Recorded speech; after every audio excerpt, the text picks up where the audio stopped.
We are on recording number 24 of Wait and Hope, written by Mightbewriting. Chapter 8, George Weasley. I don't think man was meant to attain happiness so easily. Happiness is like those palaces and fairy tales whose gates are guarded by dragons. We must fight in order to conquer it. Alexander Dumas, The Count of Monte Cristo. August. Of all the ways Hermione might have imagined spending her Saturday morning with a mild hangover, allowing Pansy Parkinson carte blanche over her outfit for James's birthday party was not the first thing Hermione expected. But allegedly, Hermione had promised. Never mind that she didn't entirely recall the details of that conversation beyond the blur of whatever delicious mixed drinks Blaise served the night before. In the 4 successive Fridays since Hermione and Draco first returned to the social circuit at Knott Manor, Pansy bemoaned Hermione's wardrobe choices at every single occasion, and a 3-year-old's birthday had apparently become her moment for redemption. Which was how, in preparation for said party, Hermione found herself wedged in her closet with Pansy near to bursting with glee as she rifled through Hermione's clothes. "Indoor event, correct?" Pansy asked amidst a ruthless assessment of her options. "Yes, it'll just be at Harry's," Hermione said. She leaned against the door jamb, preparing herself for a lengthy selection process. "Oh, that decrepit old townhouse, that should have gone to Draco." Out of Pansy's line of sight, Hermione lifted her hands, tensed, and then let them fall in a show of exasperation, sinking into acceptance. "I sometimes wonder if you're trying to get a rise out of me. I'm sure you're aware that Sirius had every right to will that property to Harry," Hermione said, settling on civility. Pansy made a thoughtful noise between outfits. "But you're so much fun when you're wound up," was all she admitted. Pansy pulled something from between the cramped hangers and shoved it into Hermione's arms. "What's this?" Hermione asked, once again surprised by a piece she'd never seen before. "It's a green linen palazzo pant, obviously," Pansy answered breezily as she returned to her search. A moment later, she dropped a black silk button-up on top of the monstrosity of green fabric. "Pansy, this is hideous." "It is not. You love these pants. They're perfect for August. Plus, you'll be inside, so you don't need to prepare too much for the weather." Hermione considered the color palette presented to her. "You're dressing me in Slytherin colors on purpose, aren't you?" "You have to learn somehow. Just compromise with me, Granger. The pants have elastic in the waistband. Honestly, it's generous of me to allow it," says the woman I'm letting choose my outfit. Pansy laughed. "I picked most of this out with you. I'm an invested party in this venture." Without allowing for any more discussion, Pansy pulled Hermione out of the closet and to the dresser. She opened the lingerie drawer Hermione had successfully avoided for over 6 months. "You're wearing one of these today," Pansy announced, a hand under her chin as she considered the options before her. "I don't recall asking for assistance with my undergarments." "And yet, I'm about to burn up in all this sexual tension between you and Draco." Hermione's mouth dropped open, struggling for a response. "Granger, I'm not saying you have to put these to use today, but it probably wouldn't hurt to be prepared," Pansy said as she pulled a matching black set from the drawer. A little bit lacy and relatively reasonable, all things considered. "Just go with these, and leave the third button of the blouse undone. He'll catch a glimpse if he's standing close. Convenience of being so tall." It was almost impressively clinical how Pansy could strategize such a thing. Hermione had a momentary sensation like she'd parted from her body, watching such a strange scene unfold as someone else entirely. Pansy slid the drawer closed and motioned for Hermione to change with a wave of her hand in the direction of the closet. When Hermione didn't move, still a bit dumbfounded, Pansy drummed her blood-red nails against the top of the dresser in an impatient cadence. "What?" Pansy started. "Do you not want to give him a peek?" Hermione had no answer for that, because if she really thought about it, the answer was likely a reluctant yes. She wasn't exactly opposed to a bit of escalation. With resolve, Hermione marched to the closet and changed. Pansy Parkinson had a point, and Hermione found that quite annoying. When she emerged again, fully changed, Pansy sat quietly perched at the edge of the bed, a brow raised. There was a beat of silence before Hermione rolled her eyes and caved. "Fine, I like the pants," she admitted. "Her knickers aren't so bad either, right?" "I'm not answering that." Pansy grinned regardless, clapping her hands together and standing. "My work here is done." Hermione appraised her appearance in the dresser mirror. Despite the obviously green and black color scheme, she didn't feel patently ridiculous or like a Slytherin mascot.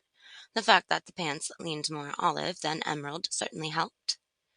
"If you're looking for jewelry to wear, there's a ring in Draco's bedside table you might be interested in," Pansy commented offhandedly. Hermione's gaze whipped to Pansy's reflection in the mirror. Pansy didn't look at her. Instead, she examined her obviously perfect nails with intense curiosity. "What did you just say?" Hermione asked, trying her best to control the riot of different reactions vying for priority in the forefront of her brain. Disbelief won out. "Gods, Pansy, what did you do?" "Well, I didn't just sit at your kitchen table and stare at your cat when Theo broke me in a couple months ago, did I?" Pansy snapped, finally looking up from her nails. "I realise I crossed some boundaries. I apologise, all right?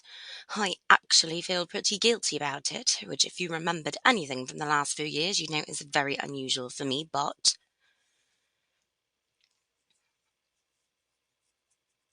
Hermione turned away from the mirror so that she could look at Pansy directly. "I might have done a little snooping," Pansy admitted with an eye roll as if it were someone else admitting to such a flippant violation of privacy.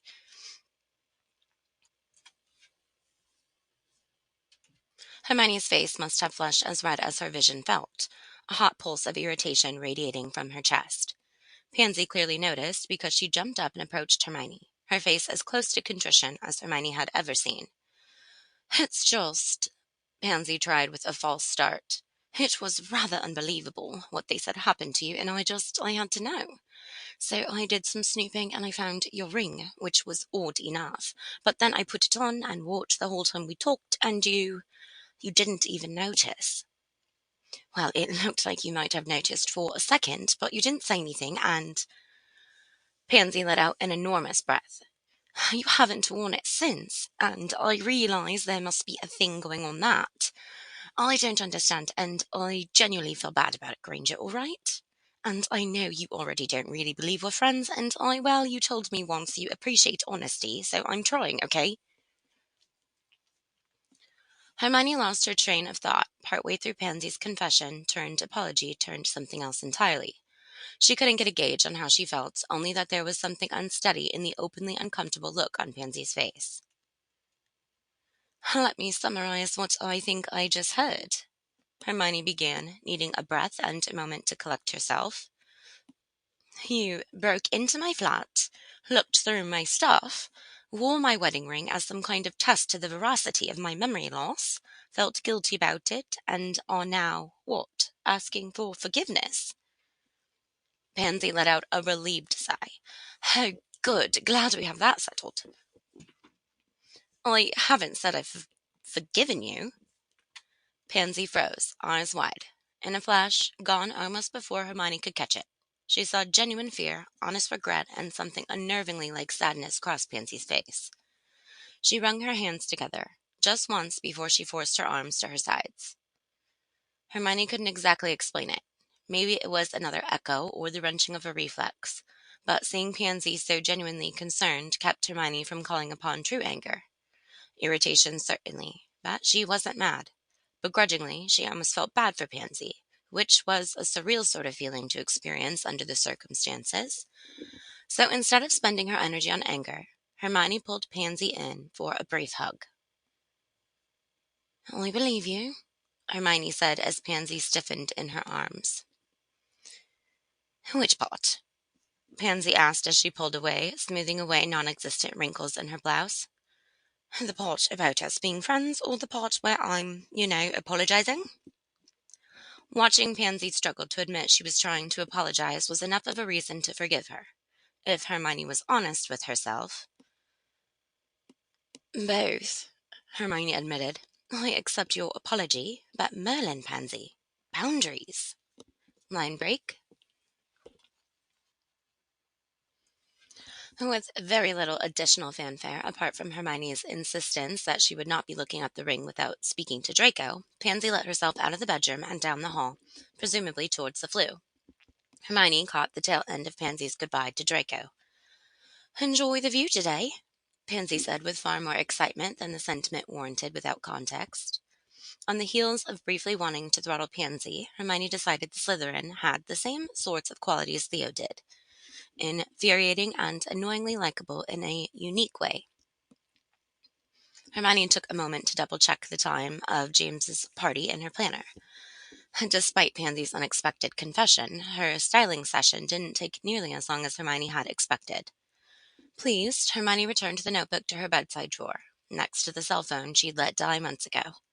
Now that she had a standing lunch scheduled with her parents once a month, she didn't need the technology. Instead, she had her parents back. It was an odd thing, the tentative raw edge of progress. Normalcy felt like redundant Muggle technology and an extra button on her blouse left undone. Simple things slowly filling up her empty spaces with the echoes of old memories and the creation of new ones. She found Draco sitting on the velvet sofa, dressed impeccably in dark trousers and a light gray button-up he had rolled to the elbows. He let his pale hair grow out even more in the recent months, sweep back dramatically and lending a regal air to his appearance. He had his readers on as he craned over the book in his lap. Between his obvious intelligence and his overall physical presence, Hermione wasn't exactly disappointed that Pansy had forced her into pretty little laced undergarments. He glanced over the top of his glasses as Hermione approached. Pansy seemed like she was in a good mood, he commented. She's put me in Slytherin colours, as you can see. You look lovely, he said, closing his book. We also had a bit of a moment together, Hermione added without the means to better describe it. Draco chuckled, setting his book aside. I hope you didn't hurt yourselves. Hermione just rolled her eyes and took the opportunity to glance down at the title he'd been reading. Magical Melodies of the Mind, 6th edition. Anything? She asked, referencing the book. Draco pulled the glasses from his face with a small, disappointed breath. Nothing, he said. I've been looking into potential potions connections since that's what the professionals think is likely. He sneered through his use of the word professional. An image of an intimidated Jenkins flashed in front of Hermione's vision. But it's not going anywhere, he admitted. Hermione sat next to him. Quietly, she gave voice to a growing fear. What if it's something else, and we haven't even considered it? Draco didn't bother masking his own concern. He simply reached out and pulled her close, hands finding purchase in her massive curls, twisting and twirling with idle fascination as he offered passive comfort. Hermione's mouth fell into a frown, letting her head rest against his shoulder. You know, she started, the closest I come to remembering is with you. Without looking at him, she could feel the self-satisfied grin spreading across his face. Is that so? He asked in an understated attempt at soliciting more information despite his smugness. She risked a glance up at him. Don't let it get to your head. I'm just trying to be honest. Communicate. He kept smiling. The hand winding through her hair found its way to the base of her neck. In an obviously practiced movement, his thumb and forefinger dragged along the muscles on either side of her spine, unwinding a tense weave in her neck and sending small internal flames blooming outward. Embarrassingly, her eyes rolled backwards without her consent, a tiny moan of approval clawing its way from the base of her throat.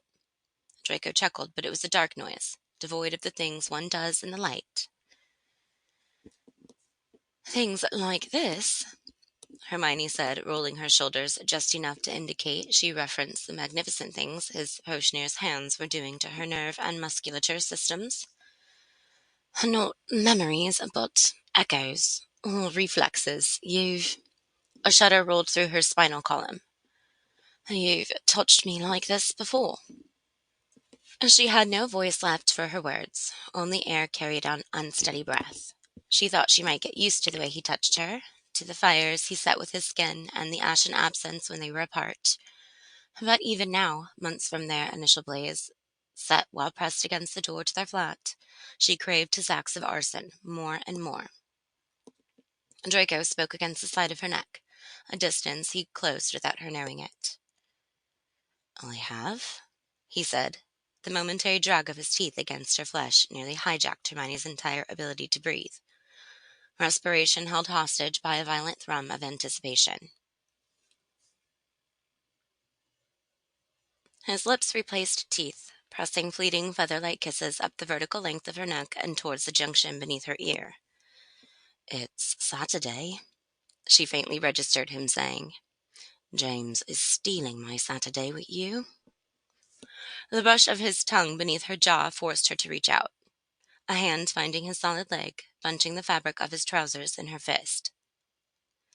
"You couldn't actually be upset with him," she said, leaning into his touch, brain practically short-circuiting with every jolt of electricity from his lips or tongue or teeth.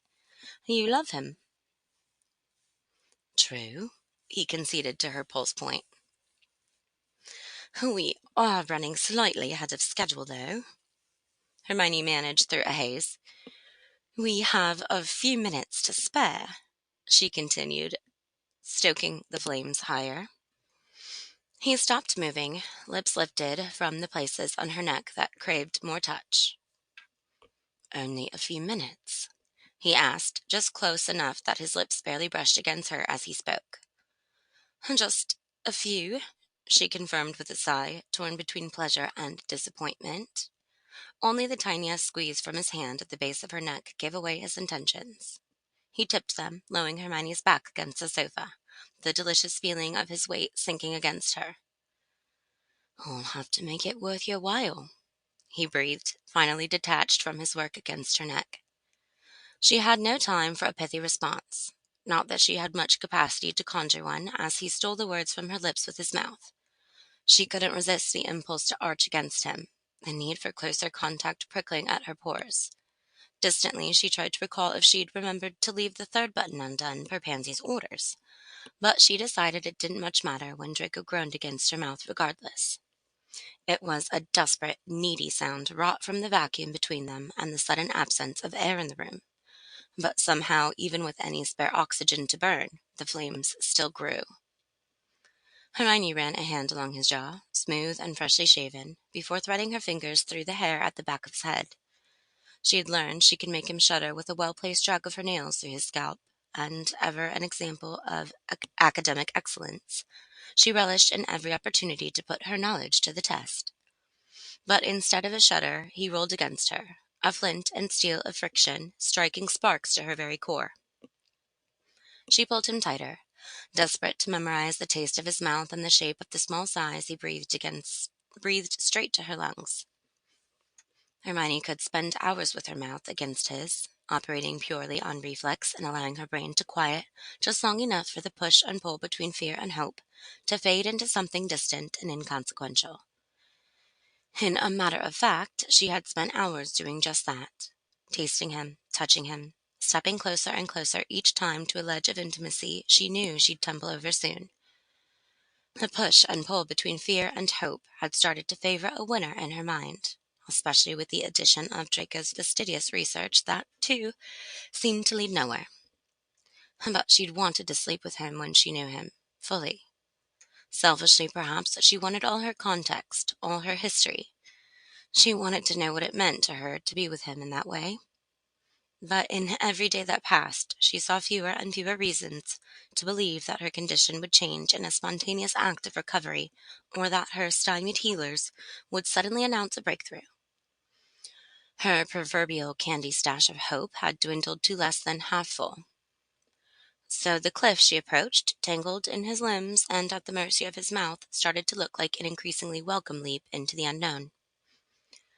Her chest heaved, struggling to draw a proper breath even after he released her lips and began a path of sweltering kisses down her neck, across her clavicle and lower.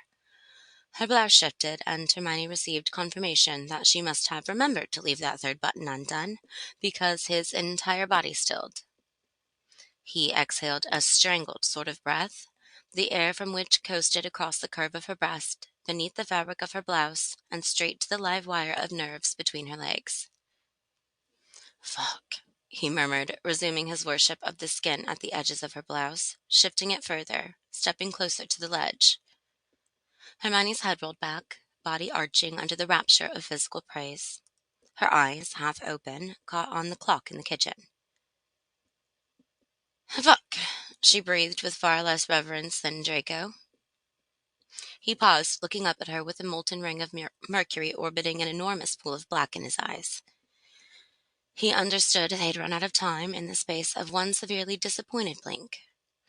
With an overly dramatic sigh, he pushed himself up and leaned back against his heels. He offered a hand and pulled her to a sitting position close to his chest. He leaned into her ear. "This isn't over." Hermione had very little ability to respond. She just let her hands trace random runes across his chest as her breathing returned to normal. Draco cleared his throat, sitting back and putting some distance between them. He cast a quick charm to press the wrinkles out of his clothes, and then did the same to hers.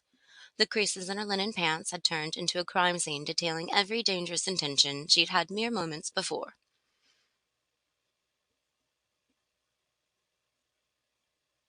"If I didn't need to get the taste of that dreadfully tacky christening out of my mouth, I'd say we just skip this party altogether," Draco admitted with a faint look of disdain crossing his features. Hermione let out a soft laugh. "You would not. James would be so disappointed. This won't be nearly as bad as the christening.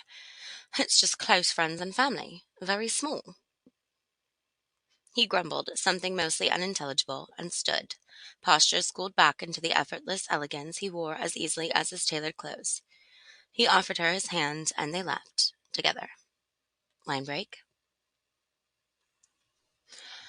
Hermione leaned against a counter in the kitchen at Grimmauld Place, cradling a handful of Daisy Weasley while chatting with Ron, surprisingly at ease. It wasn't the most stimulating conversation, not that it always was with Ron, but it was easy and familiar, and that certainly counted for something. "Is she sleeping well?" Hermione asked, swaying slightly and smiling at the drowsy baby in her arms.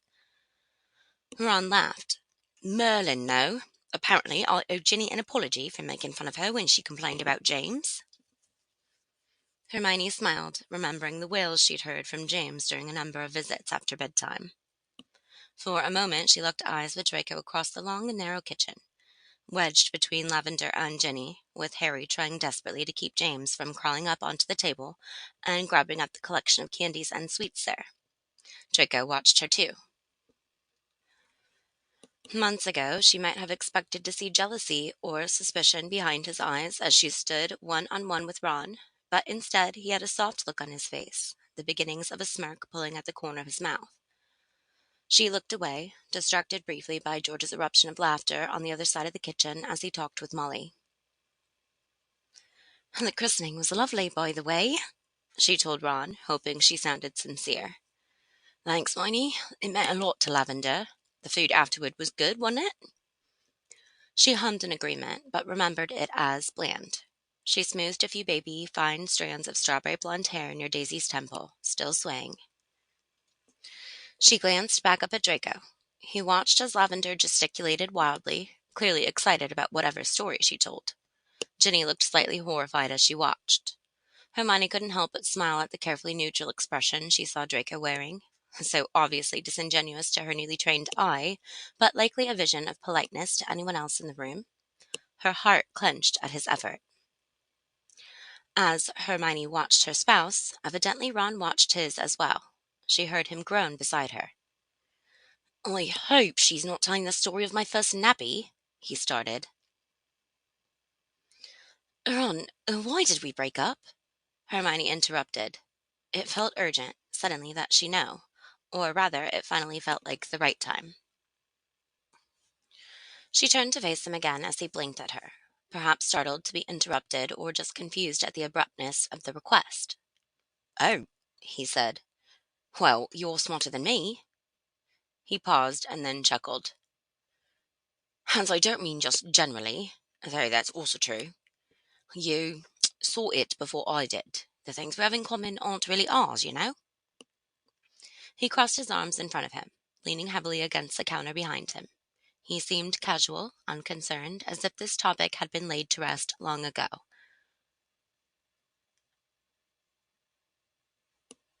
We had Harry, school, a war, but our interests. You hate Quidditch, and I don't even read the pregnancy books Lav bought me. Couldn't have worked, he concluded simply. He offered her a small smile. It was a simplified version of familiar logic.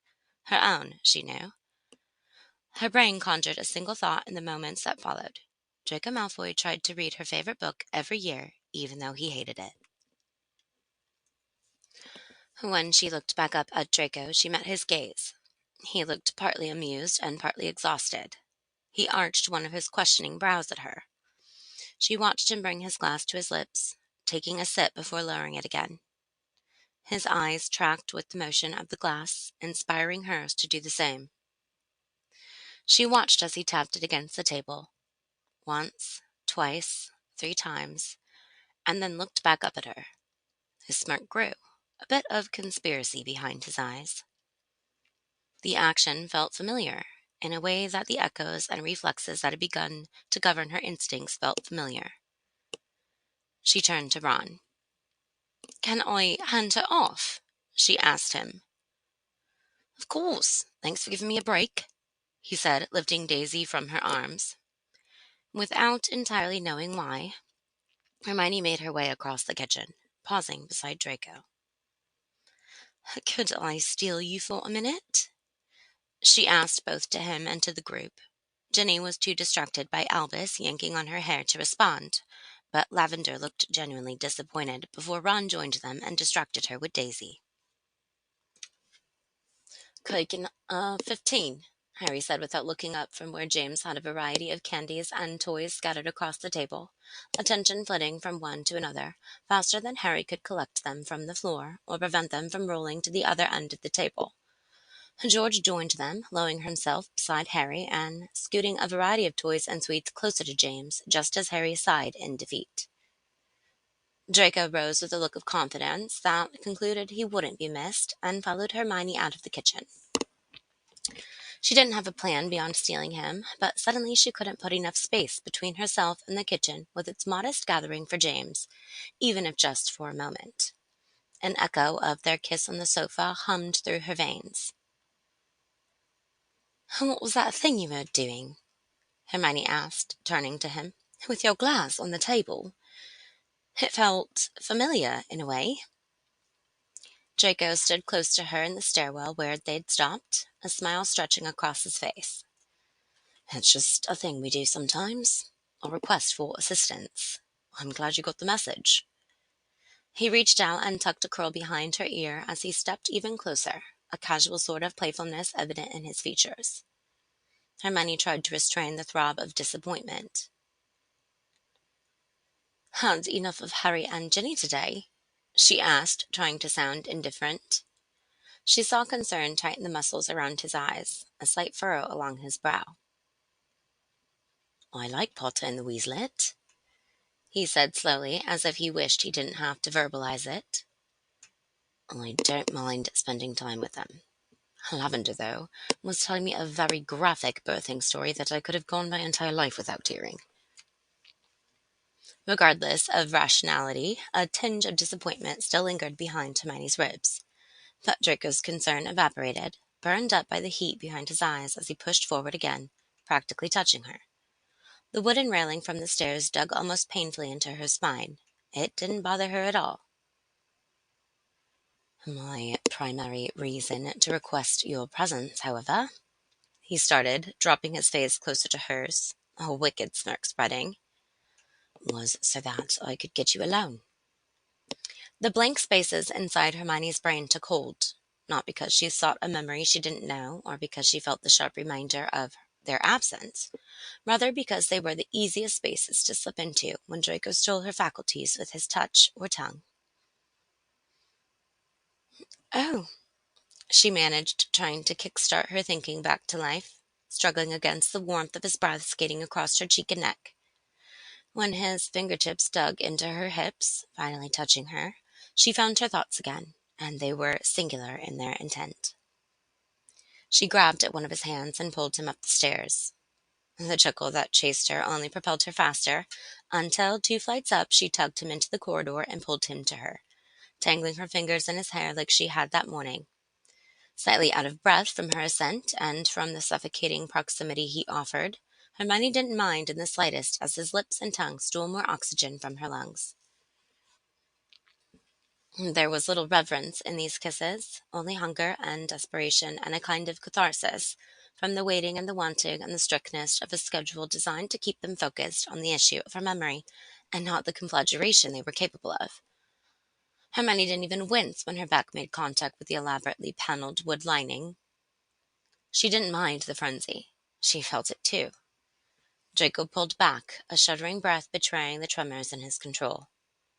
He reached out, a hand finding her neck, dipping. His fingers trailed a white, hot path across her throat, over her clavicle, and towards the spot above her heart. An echo of such emotion ripped its way through shattered synapses, forging connections and bridging blank spaces in her brain with new experiences, rewriting the ones she no longer knew. But his hand didn't stop above her heart as it had once upon a time. It dipped lower still, past the third button she'd left undone, landing precariously on the fourth. He watched her carefully, want seeping from the wavering edges of his caution and control. "May I?" he asked, thumb and forefinger poised on the button. The question barreled through her. An ignition seeking fuel. Now long accustomed to the lack of oxygen they'd burned up, Hermione nodded through a strangled breath. Her own hands reached out for his belt loops to pull him closer. She felt the satisfied puff of breath as his mouth found her neck, the fourth button, and several others beneath it, already undone in an expert display of dexterity. Hermione's breath came in shallow pants as his fingers traced the lacy edge of her bra with a near criminal level of restraint that had her pulling his hips closer, a small whine escaping her. "It's disconcerting," he began between the tiny explosions he set against her neck with his mouth. "Pansy is much too invested in my taste in lingerie." Hermione bit at her bottom lip, lightheaded from her quest for adequate air supply. Her eyes tracked Draco's movements with a resolute fixation. Each moment a digit slipped, infinitesimally so, beneath the edge of the lace. Arson against her skin. She sucked in a tiny breath of anticipation. "She's quite charitable," Hermione barely choked out. "Pansy just wants what's best for us." What was she even saying? Did her words make sense? Were they true sentences or just fragments of whatever ideas she could string together under his persistent and all-consuming touch? "Very charitable," he murmured in agreement as his lips dropped to her clavicle at the same time his hand swept upward, shrugging the neck of her blouse and the strap of her bra off her right shoulder, exposing a whole new expanse of skin. Hermione had to brace herself on his shoulders, needing contact of her own as her head fell back against the wall. He began mapping the skin where her bra strap had once been with his lips, trailing kisses and nips and fleeting breaths of praise as his mouth dipped lower, closer to the cup of laced fabric held in place only by the quality of its construction. With a sharp movement, or perhaps an insistent nudge from a wandering mouth, they could drop well into the unknown beyond the ledge. "Oh, God! Someone scaldify my eyes!" came Harry's horrified voice from the direction of the stairs. Draco froze, lips still pressed to her skin just above her breast. Hermione's eyes popped open, spotting her oldest friend facing away from them, glasses dangling from one hand, the other forcibly pressing the heel of his palm against his eyes. Harry's posture sank, head dropped, still adamantly facing the stairwell. Draco still had Hermione pressed against the wall, taking time with his ceasefire. As he pulled himself straight, his mouth dragged a path against her skin. all the way up to her ear where his breath came out harsh in a hot whisper. Not finished? He grit as he righted her bra and blouse with a surprisingly gentle hand despite the frustration emanating from him. So, we're really back at this again then? Harry asked, sounding far away and like he was talking mostly to himself. It was nice for a while, not having to worry about walking in on this every time you two disappear, he added with a sigh. Cake's cut downstairs. Please don't have sex in my kids' rooms. As Harry walked back down the stairs at a startlingly brisk pace, Hermione released a giggle, bordering on hysteria, as she clutched Draco for support. Has that... She fought for her words between the giggles and absurdity. I get the sense that's not the first time Harry's witnessed something like that. It's his own fault, Draco told her, still looking at her with a predatory sort of pull at the edges of his mouth. Naturally suspicious, trained in observation aura. If he'd just stop wondering where everyone is and what everyone is doing all the time, he'd live a much more peaceful life. Line break.